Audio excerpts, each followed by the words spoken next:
Hello सांग मैंने केमिति अछंती आशा करछि समस्ते बहुत भलरे थिबे। आपण समस्त को मो तरफ जय गुरु ठाकुर डाकुछि आपण भलरे रुहतु सुस्थरे रुहतु आपणकर पूरा दिनटी मंगलमय हो आउ भलरे भलरे कटि जाऊ। तो मु भी भलरे अछि सबदिन भलिया हेइ आउटे सुंदर ब्लॉग आरंभ हो सुंदर ब्लॉग को मु पुष्प आपण समस्त को स्वागत करुछि। तो आज भी से रकम ब्लॉगटा सकाळ सकाळ स्टार्ट कर सकाळ सकाळ माने समय हे गलानी 8टा कि 8:30 हे जिवो समय मोर माने गाधुआ पाधुआ काम दाम बासी काम सब सरी देछि सरी दे सारी कि आज करना अगाधुआ चा पीथिलिनी गाधे पाधे सारिकी आसी करना टे शीघ्र गाधे पड़ती तो से कि मनी आउ अगाधुआ चा पीबनी गाधे पाधे ठाकुर पूजा कर सारिकी तापर फास्ट आसिकी जो चिया सीड्स पानी टिके पीए जो सेटा टिके पी देथिनी पी दे सारिकी आस्तनी करना परिया पत्र कटाकटी करने आटा पी सारापर सांगे सांगे तो चा पी हम ना आते कि समय पर तापर जा चा पीमी से कि मुझे आती समय क्या नष्ट करमी जाऊँगी से समय भितर परिवाटा काटिदेमी परिया काटिकी रेडी कर सारापर तापर करना तरकारी बसैमी आईटी भी चा करके पीदेमी तो से कि आसेनी आज मिकिलिकी कही कखारु गोटे थी कखारुटा दिफाड़ करदेला दिफाड़ करदे सारापर मुझे कखारु भजा करमी आज कखारु बंधाकोबी आलूर भजा करमी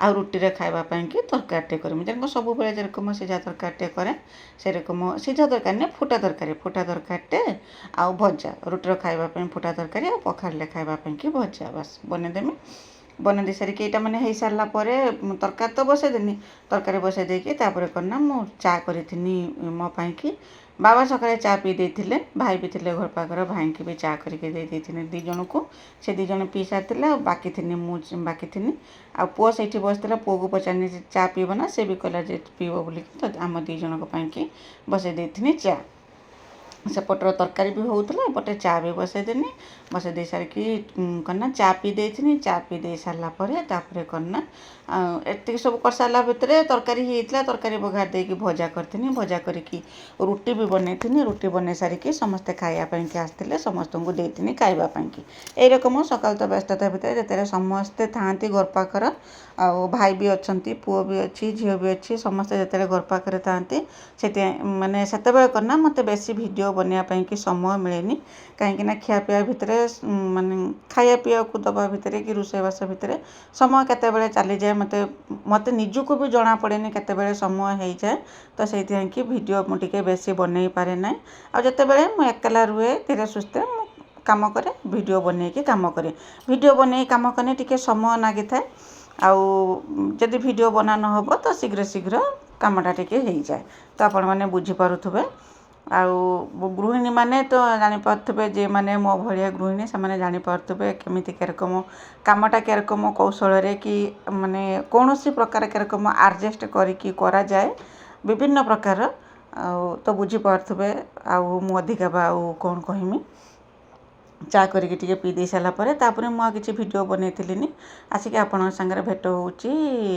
खियापिया सब कम सरी सारापर खियापिया सरीला चुली नगे कि भात बसई देती भात बसई दे सारिकी तापर माछ धनिकी आसते भाई माछ केड़ी माछ केड़ी सारिकी जेरकम सब बेले जेरकम भात बसई देकी मु मोर काम दाम सब करे पानी तो अलरेडी मु नहीं माने पानी सब भरिकी नहीं थी लुगापटा भी सुखे देती से सब कम किसी थिलानी सब कम सरी जाता रुटी कर सारापर माने रुटी कर सारापर किसी समय मिलता मत मुझे तारी भितर जी सब कम था से सब कम सरे देती आ खिया पिया सरलापर मुझे माछ केड़ी देती माछ केड़ी देकी माछ धोईकी रखिदे सारिकी भात तो बसला चुलीर आउ कना बासन धोई देती बासन धोईकी रखिदे सारा बेलू होता भात होता भात गाल देकी माछ तरकारीटे करथिनी खाली जे माछ तरकारीटे करथिनी से नुहे माछ तरकारी सांगर आहरी भी 2-3टा तरकारी भी बना होता आउ समय तो चल जाए से माछ पाखरे ही समय चल जाए आउ सादा तरकारी तो सांगे सांगे हो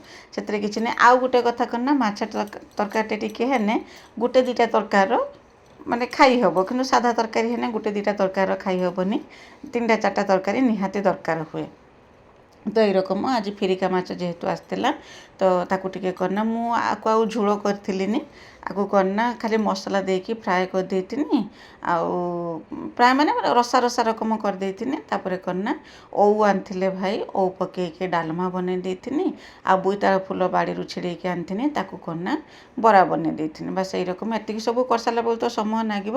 ଆଉ ପନିର ବି ଆସିଥିଲା, ଆମ ଝିଅକୁ କହିଥିନି ସେ କରନା ଗ୍ୟାସ୍ରେ ବନେଇ ଦେଇଥିଲା, ପନିର ବନେଇ ଦେଇଥିଲା। ଏଇ ରକମ ଆଜି ଦ୍ୱିପହରଟା ମିଶେଇ ସଜେଇକି ସମସ୍ତେ କରିଦେଇଥିଲେ। ଝିଅ ଯେହେତୁ ଅଛି ଘର ପାଖରେ ଟିକେ ସାହାଯ୍ୟ ହେଉଛି, କେତେବେଳେ କେରକମ ରୋଷେଇବାସରେ ସାହାଯ୍ୟ ବି କରିଦେଉଛି। ଯେତେବେଳେ ମୋତେ ଟିକେ ଭାରି ପଡ଼ିଯାଉଛି ତ ତାକୁ କହିନେ ସେ କରନା ଟିକେ ବନେଇ ଦେଉଛି। ଆଉ ମୋତେ ବି ଟିକେ ମାନେ ସୁବିଧା ହେଉଛି, ମୋତେ ବି ଟିକେ କାମ ଦାମରେ ଟିକେ ବି ସାହାଯ୍ୟ ହେଉଛି ମୋତେ। ତ ମାଛକୁ କ'ଣ, ମାଛର ରେସିପି କ'ଣ ଦେମି, ମାଛ ତ ସେଇ ରକମ ନର୍ମାଲ୍ ଯେରକମ ରାନ୍ଧେ ସବୁବେଳେ ସେଇ ରକମ ସେଇ ମସଲା ଆଉ କିଛି ତା'ର ମାନେ ଅଲଗା କିଛି ଭାବରେ କରିଥିଲିନି। ମାଛକୁ ଭାଜିକି ବାହାର କରିଦେଇଥିନି। ବାହାର କରିଦେଇ ସାରିଲା ପରେ ଯେରକମ ମସଲା ମୁଁ ସବୁବେଳେ ବାଟିଦିଏ, ଅଦା ରସୁଣ ପିଆଜ ତା ସାଙ୍ଗରେ କରନା ଟମାଟୋ। ଏଇଟା ତ ମୋର ସବୁବେଳେ ସେ ସାଧା ତରକାରୀ ହେଉ କି ମସଲା ତରକାରୀ ହେଉ, ଟମାଟୋ କାହିଁକି ଏଇଥିପାଇଁ କି ମୁଁ ଗ୍ରାଇଣ୍ଡିଙ୍ଗ କରିଦିଏ, ଟିକେ ଯଦି ଟମାଟୋ ଚୋପା ଯଦି ତରକାରୀରେ ବାହାରିଲା ନା, ସେ କରନା କେହି ବି ତାକୁ ଖାଇବେନି, ସମସ୍ତେ କରନା ବାହାର କରି ପକାଇବେ। ଆଉ ଏବେ ଯେଉଁ ଟମାଟୋ ଆସୁଛି ସେ ତ ଖଣ୍ଡ ଖଣ୍ଡ ହେଇକି ତରକାରୀର ମେଲ୍ଟ ହେଉନାହିଁ। ତ ସେଇଥିପାଇଁ କି ମୁଁ ସବୁବେଳେ କରନା, ପ୍ରାୟତଃ ସବୁବେଳେ କେବେ କେବେ କେରକମ ପକାଇ ଦିଏ, ନହେଲେ ସବୁବେଳେ ମୁଁ କ'ଣ କରେ ନା ଗ୍ରାଇଣ୍ଡିଙ୍ଗ କରିକି ତରକାରୀ ଦେଇଦିଏ, ଯେଉଁଟାକି ଝୋଳକୁ ବହଳିଆ କରେ। ଆଉ କ'ଣ ନା କାହାରି ପାଖକୁ ଟମାଟୋର ଚୋପା ଯାଏନି, ଚୋପା ଯିବ ମାନେ ସମସ୍ତେ କ'ଣ ନା ତାକୁ ତୁ ତୁ କରିକି ବାହାର କରିଦେବେ। ତ ସବୁବେଳେ ସେଇ ମୋର ରେଗୁଲାର ମସଲା ଅଦା ରସୁଣ ପିଆଜକୁ ବାଟି ଦେଇଥିନି ଆଉ ଟମାଟୋ ଦେଇକି ବାଟି ଦେଇ ସାରିଲା ପରେ ତାପରେ କ'ଣ ନା ତାକୁ ତେଲରେ କଷି ଦେଇଥିନି। ଆଉ ମୋର ବେସିକ୍ ମସଲା ଧନିଆ ପାଉଡ଼ର, କରି ପାଉଡ଼ର ଟିକେ ଦେଇଥିନି। ଦେଇକି ଆଉ ତା ଦେହରେ କ'ଣ ନା ମସଲା କଷି ହେଇସାରିଲା ପରେ ପାଣି ଫୁଟିଗଲା, ପାଣି ଫୁଟିଲା ପରେ ମାଛକୁ ତା ଦେହରେ ଦେଇଥିନି, ହାଲକା ପାଣି ଦେଇଥିନି। କାହିଁକି ନା ଏଟାକୁ ମୁଁ ଝୋଳ କରିମିନି, ସୁଖା ସୁଖା ରସା ରସାରେ ଟିକେ ବନେଇମି। ଅଲରେଡ଼ି ତ ମୁଁ ଓଉ ଡାଲମା କରିଦେଇଛି, ଆଉ ସେଥିପାଇଁ କି ଏଟା ଟିକେ ସୁଖା ସୁଖା କରିମି। ତାପରେ ଏଟା ପାଣି ଶୁଖିଗଲା ପରେ ତାପରେ କ'ଣ ନା ଧନିଆ ପତ୍ର ଟିକେ ଛିଞ୍ଚିକି ଓହ୍ଲେଇ ଦେଇଥିନି। ବାସ୍ ଏପଟେ ଦେଖିପାରୁଥିବେ ଝିଅ ଆମର ଏଠି ବନେଇ ଦେଇଛି ପନିର ତରକାରୀ। ଆଉ ସକାଳେ ଯେ ମୁଁ ଭଜା ଭାଜିଥିନି ତାକୁ ବି ଥିଲା, ଡାଲି ବି ମୁଁ ବନେଇ ଦେଇଥିନି। ତା ସାଙ୍ଗରେ କ'ଣ ନା ବୋଇତାଳୁ ଫୁଲର ଯେଉଁ ଆଣିଥିନି ତାକୁ ପିଆଜ ଦେଇକି ବରା ବି କରିଦେଇଥିନି। ତା ସାଙ୍ଗରେ ଥିଲା ପାଚିଲା ଆମ୍ବ। ବାସ୍ ଦ୍ୱିପହର ଖାଇବାଟା ଆମର ତ ହେଇଯାଇଥିଲା। ଆଉ ତାପରେ କ'ଣ ନା ବଢ଼ାବଢ଼ି କରିଥିନି। ରୋଷେଇବାସ ସରେଇକି ଆସିଲା ବେଳକୁ ସତ କଥା ହେଲା ଲେଟ୍ ବି ହେଇଯାଇଥିଲା, ପାଖାପାଖି 1-1:30 ସମୟ ହେଇଯାଇଥିଲା। ତ ବାଢ଼ିକି ସମସ୍ତଙ୍କୁ ଦେଇଥିନି ଖାଇବା ପାଇଁକି, ତାପରେ ମୁଁ ବି ଆଣିଥିନି ଖାଇବାକୁ। ତ ଖିଆପିଆ କରିଦେଇଥିଲେ। ଆଉ ଖିଆପିଆ କରିଦେଇ ସାରିଲା ପରେ ତାପରେ ଆସିକି ଆପଣଙ୍କ ସାଙ୍ଗରେ ଭେଟ ହେଉଛି ବେଳଓଳି ସମୟକୁ। କାହିଁକି ନା ଆଜି କ'ଣ ନା 2 ଦିନ ହେବ ବର୍ଷା ନାହିଁ, ଯେହେତୁ ବର୍ଷା ନାହିଁ ଟିକେ ଶୁଖିଯାଇଛି, ମାଟି ସବୁ ଶୁଖିଛି, ପାଗଟା ଟିକେ ଭଲ ଅଛି। ପାଗଟା ସିନା ଟିକେ ଭଲ ଅଛି କିନ୍ତୁ ଗୁଳୁଗୁଳିର ମାତ୍ରା ଅସହ୍ୟ ଗୁଳୁଗୁଳି ହେଉଛି, ଯେଉଁଥିପାଇଁ କି ତାକୁ ସହିବା ବହୁତ କଷ୍ଟ। ଏତେ ଝାଳ ବହୁଛି ଯେ ନ କହିବା କଥା। ଆଉ ଯେହେତୁ ପାଗଟା ଭଲ ଥିଲା ତ ମୁଁ ବାବାଙ୍କୁ କହିନି ଜାଳ କିଛି ନାହିଁ ଚୁଲି ପାଖରେ, ଜାଳ ଯେ ଶୁଖିଲା ଜାଳ କିଛି ନାହିଁ, ଜାଳ ତ ଅଛି ସବୁ ବାହାରେ ରହିଛି, ଓଦା ହେଇଯାଉଛି। ଆଉ ଏଟା କ'ଣ ନା ବର୍ଷା ପାଣି ଖାଇକି ଏଇ ଯେଉଁ କାଠ ଗଡ଼ ଥିଲା ସେ କାଠ ଗଡ଼ଟା କ'ଣ ନା ରସିଗଲାଣି। ତ ମୋ ବାବାଙ୍କୁ କହିଥିଲି ଟିକେ ଏଇଟାକୁ ଫଟେଇ ଦିଅ, ତାକୁ ନେଇକି ରଖିଦେବା। ତ ବର୍ଷା କଥା ତ କହି ହେଉନାହିଁ, କେ ମୁହୂର୍ତ୍ତରେ ଆସୁଛି ଢାଳି ଦେଇକି ଚାଲି ଯାଉଛି, ତାର ଠିକ୍ ଠିକଣା ନାହିଁ। 2 ଦିନ ହେଲା ଖରା ନାହିଁ ତ ଦାଣ୍ଡ ଘାଟ ନା ବର୍ଷା ନାହିଁ, ଦାଣ୍ଡ ଘାଟ ବି ଟିକେ ଶୁଖିଯାଇଛି। ତ ବାବା ବି କ'ଣ କରିଥିଲେ ନା ଜାଳ ଫଟେଇ ଦେଇଥିଲେ, ଆଉ ମୁଁ ତାକୁ ନେଇକି ସବୁ ଚୁଲି ପାଖରେ ରଖିଦେଇଥିଲି। ଆଉ ପାଗ ଭଲ କଲେ ତ କାମ ଅଧିକା ହେଇଯାଏ, ଆଉ କିନ୍ତୁ ଗରମର ମାତ୍ରାଟା ବଢ଼ିଯାଏ। ତ ଏଇ ରକମ ଆଜି ଦିନ ସାରା କାମ ଚାଲିଥିଲା, କାମରେ ଆଜି ଦିନଟି ଖାଲି କଟି ଯାଇଥିଲା। ତ ଆଶା କରୁଛି ମୋ ଭିଡ଼ିଓଟି ଆପଣଙ୍କୁ ପସନ୍ଦ ଆସିଥିବ। ଯଦି ପସନ୍ଦ ଆସିବ ଚ୍ୟାନେଲକୁ ସବସ୍କ୍ରାଇବ୍ କରିକି ଭିଡ଼ିଓକୁ ଲାଇକ୍ ଟିକେ କରିଦେବେ। ଆଉ କମେଣ୍ଟ ଦେବା ପାଇଁ ବିଲକୁଲ ବି ଭୁଲିବେନି ଯେ ମୋ ଭିଡ଼ିଓ ଆପଣଙ୍କୁ କେମିତି ଲାଗୁଛି।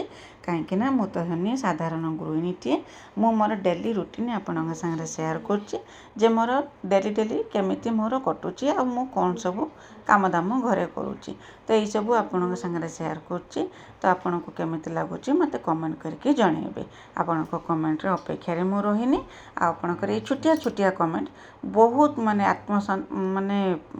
ଆତ୍ମବିଶ୍ୱାସ ବଢ଼ଉଛି, ମନୋବଳ ବି ବଢ଼ଉଛି ଯେ ଆସନ୍ତାକାଲି ଆଉ ଗୋଟିଏ ଭିଡ଼ିଓ ବନେଇବା ପାଇଁକି। ତ ତାପରେ କ'ଣ ନା ଜାଳ ଯେତିକି ନେଇକି ରଖିବା କଥା ଚୁଲି ପାଖରେ ନେଇକି ରଖିଥିନି। ଏଗୁଡ଼ା ତ ସବୁ ବୋହିକି ନେଇକି ରଖିଥିନି, କିନ୍ତୁ ଏଗୁଡ଼ା ଶୁଖିଲା ଥିଲାନି, ଓଦା ଥିଲା। କିନ୍ତୁ ରଖିଦେନେ ମାନେ ଯେଉଁଠି ପାଣି ନ ପଡ଼ୁଥିବ ସେଇ ଜାଗାକୁ ରଖିଦେନେ ସେ କ'ଣ ନା ଶୁଖିଯିବ। ଆଉ ଏଠି ଏତେ ମାତ୍ରାର ମଶା ଯେ ଖାଉଥିଲେ ନ କହିବା କଥା। ବର୍ଷା ଛାଡ଼ିଗଲା ପରେ ଯେଉଁ ବର୍ଷା ଦିନରେ ଯେଉଁ ମଶା ଯେ ହେଉଛନ୍ତି ପୁରା ଗୋଡ଼ ହାତ ଫୁଲେଇ ଦେଉଛନ୍ତି। ସନ୍ଧ୍ୟା ତ ହେଇଥିଲାନି, ବେଳଉଳ ସମୟ, ଆଉ କେରକମ ମଶା ଖାଇକି ଗୋଡ଼ ହାତ ପୁରା ଫୁଲେଇ ଦେଇଥିଲେ। ଏଇଠି ଯେଉଁ କାମ ଦାମ ଯେଉଁ କରୁଥିଲେ ଘର ଭିତରେ ତ ମଶା ଧୂପ ନ ଦେଇକି କି ଝୁଣା ନ ଦେଇକି ତ ବସି ହେଉନି, ଏତେ ମାତ୍ରାରେ ମଶା ହେଉଛନ୍ତି ସନ୍ଧ୍ୟା ସମୟରେ। କିନ୍ତୁ ରାତି ବେଳକୁ ମଶା ଟିକେ କମି ହେଉଛନ୍ତି। ତ ଏଇଠି ମୁଁ କାଠ ବୋହୁଥିଲି, କାଠ ବୋହୁ ବୋହୁ ବାବା ଯାଇକି ଦେଖିକି ଆସିଲେ ଯେ ଆମର ଯେଉଁ ତାଟିଟା ସେ ତାଟିଟା ଭାଙ୍ଗି ଯାଇଥିଲା। ତ କହିଲେ ତାଟିଟା ଭାଙ୍ଗିଗଲା ନା ଷେଣ୍ଢ ଗୋରୁ ସବୁ ଭିତରକୁ ପଶି ଆସିବେ, କ'ଣ କରିବେ? ତ ମୋତେ ଆସିକି ଡାକିଥିଲେ। କାଠ ମୁଁ ବୋହୁଥିଲି ଅଧା ବୋହିକି ତାକୁ ରଖିଦେଇଥିଲି। ବାବା କହିଲେ ଆଗରେ ଆସିକି ତାଟିଟାକୁ ବାନ୍ଧିଦେବା ଠିକ୍ କରିକି, ନହେଲେ କରନା ଫାଙ୍କା ରହିନେ ନା ଷଣ୍ଢ ପଶି ଆସିବେ। ବାନ୍ଧି ଦେଇ ସାରିକି ତାପରେ ଯାଇକି କନା କାଠକୁ ସବୁ ବୋହିକି ରଖିଦେବା। ତ ମୁଁ ପଳେଇ ଆସିଥିଲି ଏଠିକି। ଆଉ ଏଠି ବାବା ମୁଁ 2 ଜଣ କାମ କରିଥିଲେ। ଏତିକି ସବୁ କାମ ସରୁ ସରୁ ଆମକୁ ସନ୍ଧ୍ୟା ବାଜିଯାଇଥିଲା। ତ ୟା ପରେ ମୁଁ ଆଉ କିଛି ଭିଡ଼ିଓ ବନେଇଥିଲିନି। ତ ଏଠି ତାଟିଟା ବନେଇକି ଯାଇଥିଲେ। ତାପରେ କନା ଯେତିକି ସବୁ କାଠ ସବୁ ଚିରିଥିଲେ ବାବା, ତାକୁ ସବୁ ନେଇକି ତାକୁ ବ୍ୟବସ୍ଥିତ କରିକି ରଖିଥିଲି। ତାପରେ ବାସନକୁସନ ଧୋଇକି ଲୁଗାପଟା ଧୋଇକି ସନ୍ଧ୍ୟା ଦେଇଥିଲି। ଆଉ ୟା ପରେ ମୁଁ ଆଉ କିଛି ଭିଡ଼ିଓ ବନେଇଥିଲିନି। ତ ଆଜି ପାଇଁ ରହୁଛି। ଦେଖା ହେବ ଆସନ୍ତାକାଲି ନୂଆ ଗୋଟେ ଫ୍ରେଶ୍ ବ୍ଲଗ୍ରେ। ଆଉ ଗଲା କାଲି ଭିଡ଼ିଓରେ ବିଜୟଲକ୍ଷ୍ମୀ ଅପା, ବିଜୟଲକ୍ଷ୍ମୀ ଦିଦି ବହୁତ ସୁନ୍ଦର କମେଣ୍ଟ ଲେଖିଛନ୍ତି। 2 ଜଣଙ୍କୁ ମୋ ତରଫରୁ ବହୁତ ବହୁତ ଧନ୍ୟବାଦ ଯେ ମୋ ଭିଡ଼ିଓ ଦେଖିଛନ୍ତି। ମୋ ଭିଡ଼ିଓ ଦେଖିବା ସହିତ ମୋ ଭିଡ଼ିଓରେ ଏତେ ସୁନ୍ଦର କମେଣ୍ଟ ଲେଖିଛନ୍ତି। ତ ଆପଣ 2 ଜଣଙ୍କୁ ମୋ ତରଫରୁ ହୃଦୟରୁ ସହିତ ଆଉ ଥରେ ବହୁତ ବହୁତ ଧନ୍ୟବାଦ। ଯାହା ବି ହେଇଯାଉନା କାହିଁକି ଆପଣ ମୋ ଭିଡ଼ିଓ ତ ଦେଖୁଛନ୍ତି, ତ ଦେଖିକି କମେଣ୍ଟ ଲେଖିବା କଥା ବିଲକୁଲ ବି ଭୁଲୁନାହାନ୍ତି। ତ ଯେଉଁମାନେ ମୋ ଭିଡ଼ିଓ ଦେଖିଛନ୍ତି, ଭିଡ଼ିଓ ଦେଖିକି କମେଣ୍ଟ ଲେଖିବା ପାଇଁକି ଭୁଲି ଯାଇଛନ୍ତି, ତାଙ୍କୁ ମଧ୍ୟ ମୋ ତରଫରୁ ବହୁତ ବହୁତ ଧନ୍ୟବାଦ। ତ ଯାହା ବି ହେଉ, ଆପଣ ସମସ୍ତେ ମୋ ଭିଡ଼ିଓ ଯେଉଁମାନେ ବି ଦେଖୁଛନ୍ତି ଗୋଟିଏ ଲେଖା କମେଣ୍ଟ କରନ୍ତୁ। ମୋତେ ବି ବହୁତ ଖୁସି ଦେବ। ଏଇ କମେଣ୍ଟ ହିଁ ଆପଣ ଆଉ ମୋ ଭିତରର ଯୋଗାଯୋଗର ମାଧ୍ୟମ ଯେ ମୁଁ ଜାଣିପାରିବି। କମେଣ୍ଟ ଲେଖିନେ ମୁଁ ଜାଣିପାରିବି ଯେ ମୋ ଭିଡ଼ିଓ କେଉଁମାନେ ଦେଖୁଛନ୍ତି ବୋଲିକି, ଆଉ ମୋ ଭିଡ଼ିଓ ଆପଣଙ୍କୁ କେତେ ପସନ୍ଦ ଆସୁଛି ବୋଲିକି। ତ ଆଜି ପାଇଁ ରହୁଛି। ଦେଖା ହେବ ଆସନ୍ତାକାଲି ନୂଆ ଗୋଟେ ଫ୍ରେଶ୍ ବ୍ଲଗ୍ରେ। ସେ ପର୍ଯ୍ୟନ୍ତ ଆପଣ ଆପଣଙ୍କ ଦେହର ଯତ୍ନ ନିଅନ୍ତୁ, ଭଲରେ ରୁହନ୍ତୁ, ସୁସ୍ଥରେ ରୁହନ୍ତୁ। ଠାକୁରଙ୍କ ପାଖରେ ପ୍ରାର୍ଥନା କରୁଛି। ତ ରହୁଛି। ବାଏ ବାଏ, ଜୟ।